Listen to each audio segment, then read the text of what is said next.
Meta's landmark federal trial is officially underway in California. The tech giant is accused of attempting to hook young users on its platform.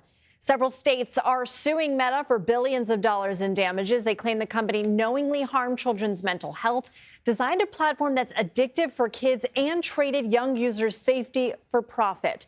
But Meta says that's not the case, and it has put measures in place to protect young users. Lance Ulanoff is an editor-at-large at TechRadar and joins us now. I feel like Meta has been in the news a ton with litigation.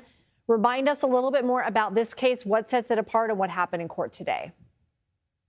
Well, obviously they've been in court quite a bit and losing cases around the country. So this is the biggest case. The most states, the most attorney generals, all kind of combining their forces to say that Facebook, Meta, engineered its products to entice and keep kids, and potentially that caused them harm. And they opened up the case here, and as we expected, there's the prosecution's explaining what they say they've done, and also saying that Meta may have ignored its own internal signals that said there was potential harm. And Meta's arguing, of course, look, people talk on email internally one way or the other, and it's not official policy. And in fact, somebody who said that, that there was maybe potential harm in this actually worked on trying to change the system. And we do know that, Meta has spent the last couple of years altering its systems to put more parental controls in place. But one of the big things, and this is really important about this case, and this is kind of what the arc has been for Meta over the last few years.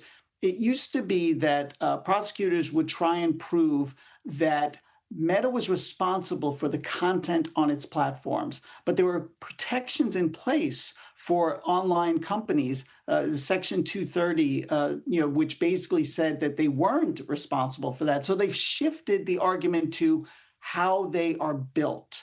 And that's a very important distinction. So if you're building something to theoretically be addictive, the analogy that people are making is to tobacco companies. When tobacco was proven as a harm, it was made in a way that would harm and addict people, or addict and harm people. So that's kind of what they're now going for. And what's really interesting is that they have been winning cases against Meta because of this shift. Because yes, these platforms were built to keep you engaged. That's part of it. That's why the algorithms show you more of what you like, so you continue scrolling.